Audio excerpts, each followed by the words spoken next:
Bom Bom dia, dia. E aí, meu irmão, tudo bem? tudo bem, graças a Deus, e você? Também. Tirando um pouquinho a voz anasalada, Faz parte, né? mas Com esse mudando. tempo maluco aí, cara. A gente tá tendo três, quatro estações no mesmo dia, né? Pois é, pois Bom é. dia, Eric. Bom dia, Oi, bom dia. Edna, bom dia. Oi. Que coisa gostosa, tá vendo? Dá um bom dia ali, ó. Pronto. Hoje ele veio diferente. Vamos ver como ele vai se comportar.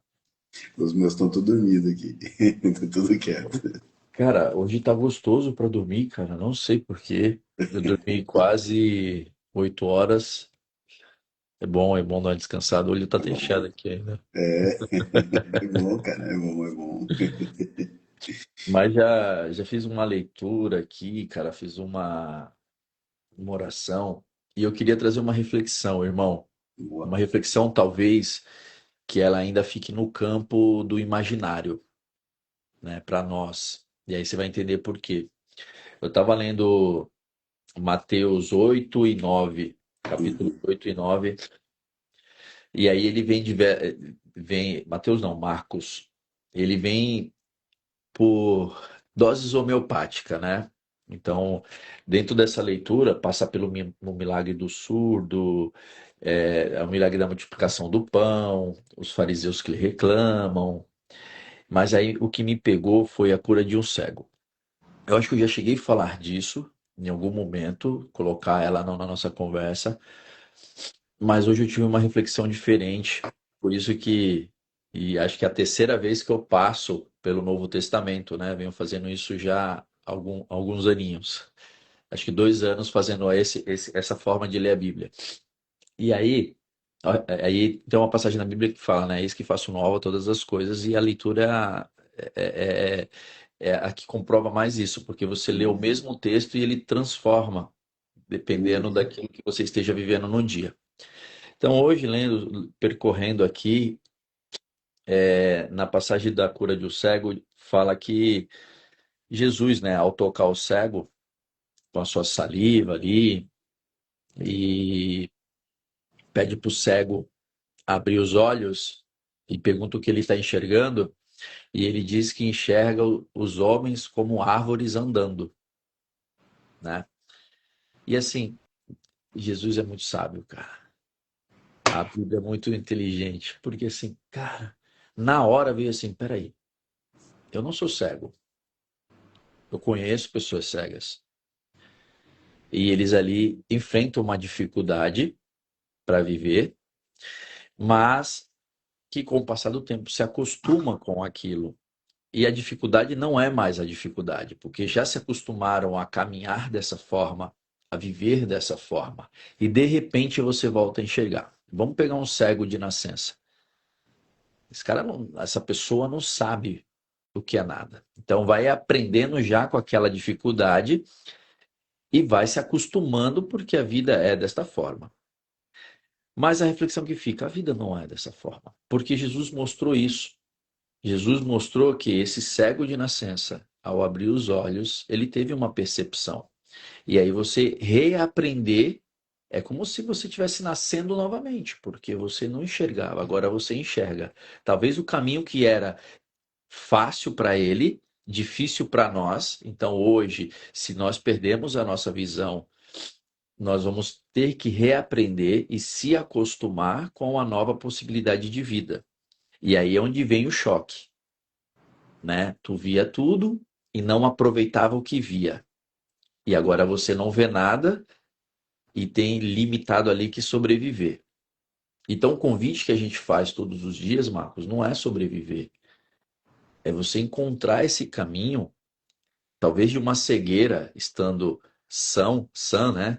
Da tua visão, tu tem uma visão sã, mas de repente, espiritualmente, mentalmente, você está cego. Porque sem ter essas dificuldades, a gente acaba mesmo assim se acostumando e não sentindo de verdade, né? Eu fiz algumas anotações aqui. Então, assim, dentre o que a gente se acostuma, né, nessa vida, que a gente pode enxergar as coisas, a gente tem se acostumado com relações rasas, com se acostumado com dores não tratadas, com se acostumar o não sentir profundamente, não querer aprofundar naquilo, se acostumar e viver no piloto automático. Se a gente parar para analisar só esses pontos que a gente trouxe aqui, é uma cegueira, cara. É uma cegueira. Porque pro cego, eu não sei, cara, eu não sei como que é. Talvez eu poderia colocar uma venda e dentro de casa fazer, né? Já fiz algumas dinâmicas assim, com os olhos fechados. E é muito diferente. Não posso dizer que é ruim ou que é bom, mas é diferente porque não é a nossa realidade. Então o convite é: Jesus pegou aquele cego e curou. Talvez não aconteça da mesma forma com a gente, mas a gente tem a oportunidade ao acordar de buscar aquilo que possa preencher a nossa visão, que possa preencher aquilo que a gente que é limitado. Então o que a gente enxerga é uma limitação. Porque é aquilo que eu acredito, aquilo que eu estou acostumado. A visão é aquilo que está sobrenatural, que está ainda ser, ainda vai ser construída e vai depender muito das nossas escolhas, das nossas ações. Então, talvez o problema não seja o que o que a gente não sente. É uma reflexão que fica é que quando a gente sente muito de verdade, muitas vezes a gente paralisa, porque a gente está cego em outras áreas da nossa vida. E aí é esse ponto que eu faço a reflexão da gente começar a enxergar, experimentar esse acordar, esse despertar para a vida e se aprofundar nas relações, se aprofundar no ser grato, se aprofundar na oportunidade que estamos tendo. Porque se amanhã é tirado de nós essa oportunidade que estava disponível gratuitamente, a gente vai dar um valor para uma coisa que a gente já teve em abundância, porque a gente tem a abundância da visão, a gente tem a abundância do pensamento. Para algumas pessoas, a gente tem a abundância do caminhar, do tocar, do abraçar, mas a gente não está sentindo de verdade essa abundância. A gente está simplesmente se acostumando. E aí, talvez é aí que entra o pensamento limitante.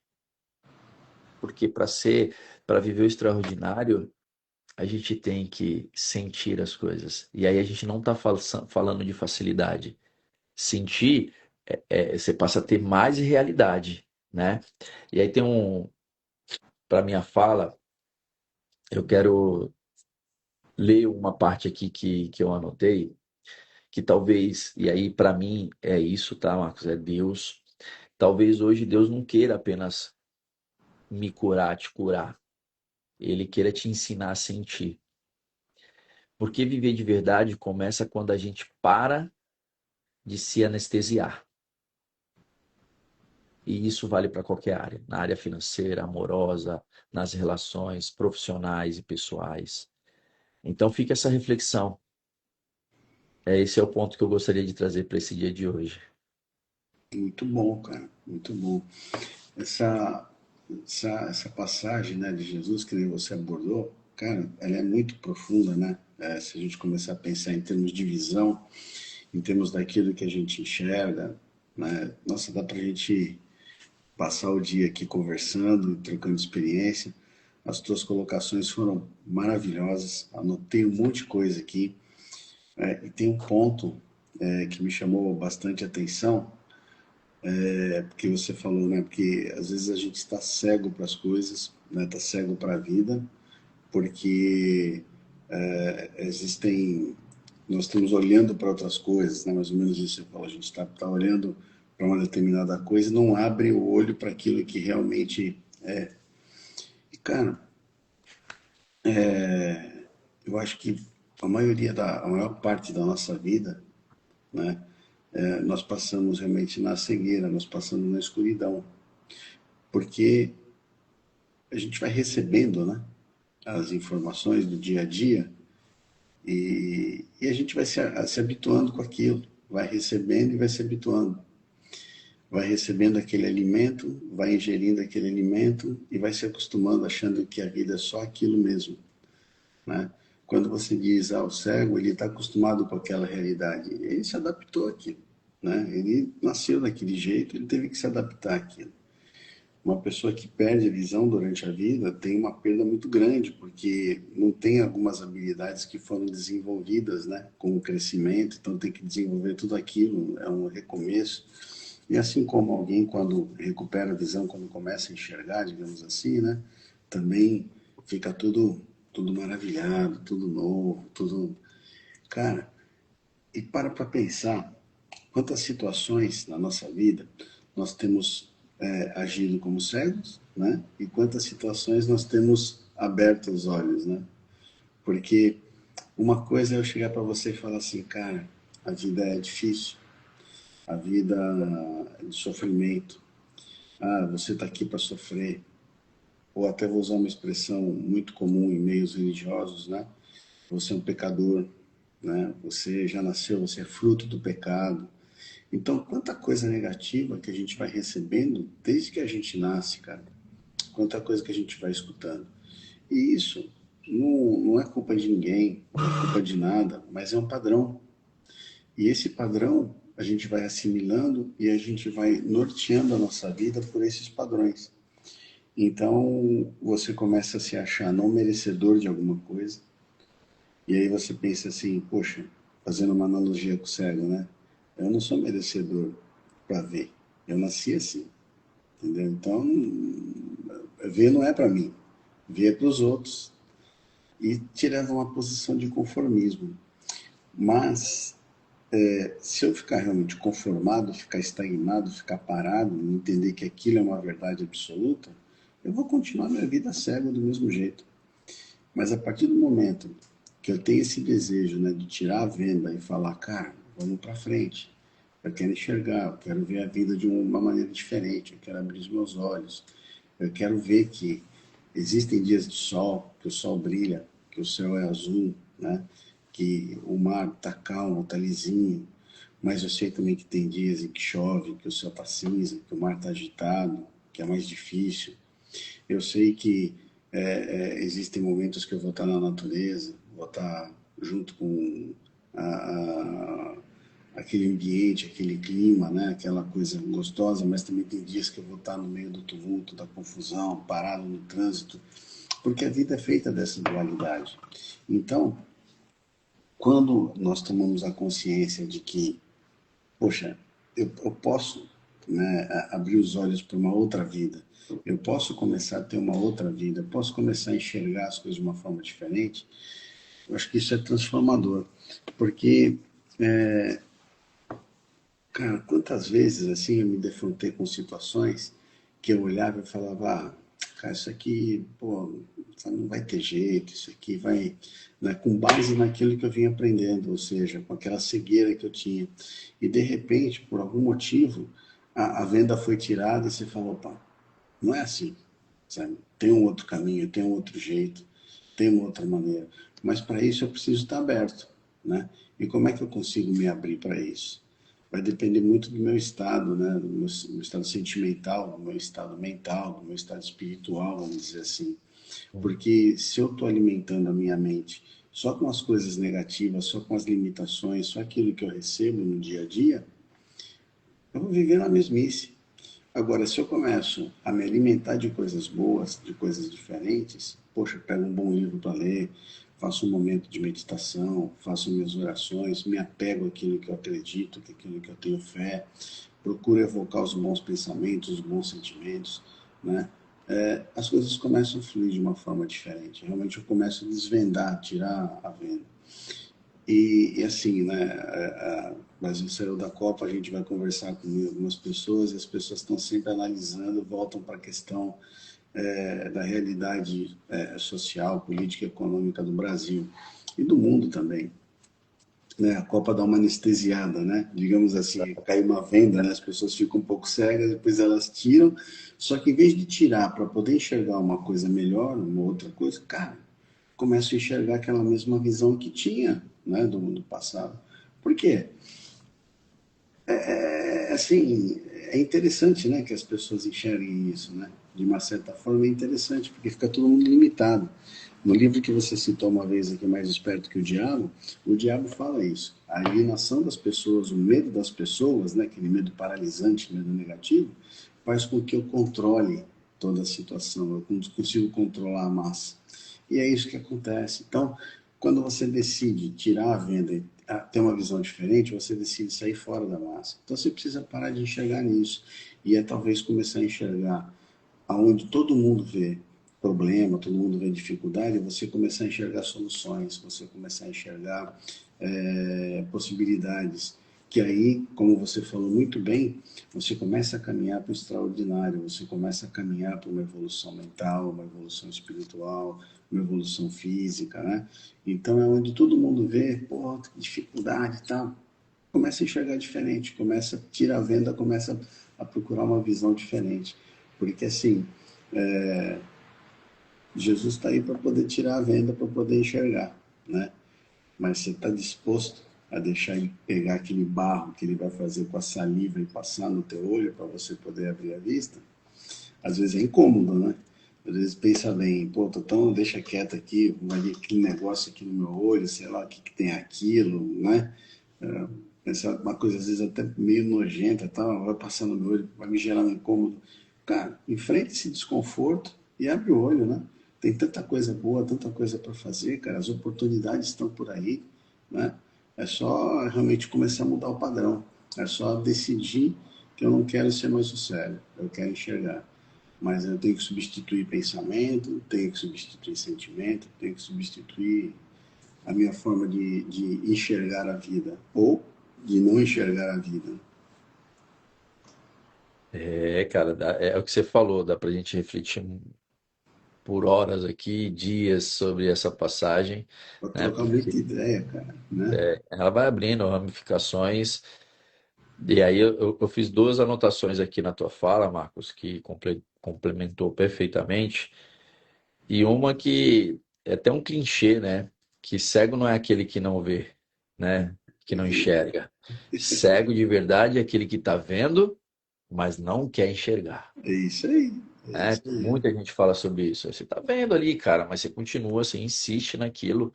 E isso é uma forma de anestesiar, de covardia com a gente, cara, com nós. Porque eu tô sendo covarde comigo, né? E esse efeito que traz na minha vida de não querer enxergar a realidade, ele, de certa forma, ele vai tocar outras pessoas. A gente vai demonstrar para as pessoas uma visão de que, não vale a pena, não faz isso não. Ah, não, cara, gasta muita energia. E aí você entra nesse piloto automático, né? E aí volta para a frase, cara. Querer sentir de verdade requer trabalho, mas vale a pena. Vale a pena, cara. Vale a pena você ter dias, acordar de manhã para agradecer. Vale a pena, cara. Vale a pena, porque lá na frente você vai colher frutos que você fala, puta, ainda bem que eu fiz isso. Ainda bem que eu treinei. Ainda bem que eu li. Ainda bem que eu meditei, eu orei. Ainda bem, né? Ontem eu estava num consultório, eu encontrei uma pessoa muito mais experiente do que eu na profissão. Eu tenho 11 anos de profissão. Essa colega, no cargo de gestão, ela já tinha muito mais tempo do que eu no cargo, né, de operário. E aí a gente ia ali conversando e eu citei para ela, né? Se a gente está falando sobre filhos, o filho dela tem quase a mesma idade que a minha. E um dos aprendizados é que eu sempre falei para minha filha: filha, eu não sou seu amigo, eu sou seu pai. Isso não é fácil de dizer. Não é fácil de dizer não para os nossos filhos. Hoje eu tô com a pequena aqui, eu sei o quanto meu coração às vezes dói para falar um não, assim, sabe? Mas são esses nãos da vida que nos ensina. E aí lá na frente, eu já tive o prazer de escutar isso da boca da minha filha. Ela, pô, pai, ainda bem que você nunca desistiu. Eu achava que era só chatice, mas eram doses de aprendizados, né? Então, irmão, vale a pena, vale a pena. Certeza. E tudo isso está baseado, até coloquei aqui em destaque, em mudanças de comportamento. Muda o comportamento, que o resultado ele muda. Agora, insanidade é querer resultados diferentes, fazendo as mesmas coisas. Então o convite fica aqui, irmão, para a gente encerrar essa live. Se permita, pelo menos acompanhe aí a gente, quem chegar nesse momento da live, acompanha a gente aí, vem com a gente acordar diferente, fazer uma reflexão. De repente você consegue fazer essa caminhada sozinha depois, vira um hábito de agradecer todos os dias, de se conectar com a essência, que foi uma live que ficou marcada aí, que você trouxe com muita, após o seu retorno da viagem. Então, se reconecte com essa essência que está aí dentro, está lá no fundinho. Acenda as luzes que precisam acender, se encontre com essa luzinha que está ali no fundinho e viva uma vida diferente. Esse é o convite. O resultado vai ser diferente. Aí. É isso, meu irmão. É 86 dias já de live. É. Isso, cara. Eu anoto às E, vezes que esqueço. e uma coisa interessante, né? Você falou da essência, né, cara? Nem tudo na vida a gente resolve com uma energia forte, né? Tem muita coisa que a gente resolve com leveza, cara. Então, É, levar a vida de uma forma mais leve, cara, isso traz muito benefício. é isso. Seja carinhoso com você, É isso aí. né? Boa. Seja Boa. afetuoso com você. E aí é isso que a gente, quando for espremido pela vida, é o que a gente vai colocar para fora. É isso aí. Irmão, gratidão por hoje, cara. Imagina, cara. Obrigado Sensacional, um ótimo você, foi dia. muito instrutivo, cara. Muito bom. Que bom, irmão. Para mim também foi, né? Eu falo que as coisas que saem daqui não saem, elas entram. Antes de ir Pois pro é, próximo, entra em mim, cara. pois é, cara. A gente vai, cada dia a gente vai aprendendo Vai mais e vai. aprendendo, né, cara? Isso é um alimento. É um alimento. Assim como a gente, não sei se eu não tomei café, eu tomei meu cafezinho, né, com Deus aqui, que eu tomo todos os dias, mas eu ainda não me alimentei de um alimento. Mas me alimentei de um outro que reverbera por muitos e muitos mais tempo, muito mais tempo, né? Pois é, aí você falou de alimento. Eu estou lendo um livro aqui do Joseph Murphy que se chama O Poder Cósmico da Mente. E justamente hoje eu comecei um capítulo em que ele fala a lei mágica da alimentação da mente. Aí, ó. E foi exatamente isso que a gente começou aqui, alimentando a mente. E tá em abundância, né, irmão? Tá em Com abundância. certeza. Basta querer parar um minutinho ali, 5 minutinhos, para É isso fazer aí. essa dieta mental. É isso aí. É isso aí. Meu irmão, Irmão, até amanhã. Deixa eu bater uma foto aqui, até nossa. foto. Já já eu coloco o resumo aí. Joia. E Vamos até amanhã, se compartilhar. Deus quiser, às 6h01, um convite que fica aqui pra galera. Até amanhã, meu irmão. Um beijão para Valeu, todos. Hein? Um ótimo valeu. dia. Fique Deus, com meu irmão. Deus. Tchau, tchau. Tchau, tchau.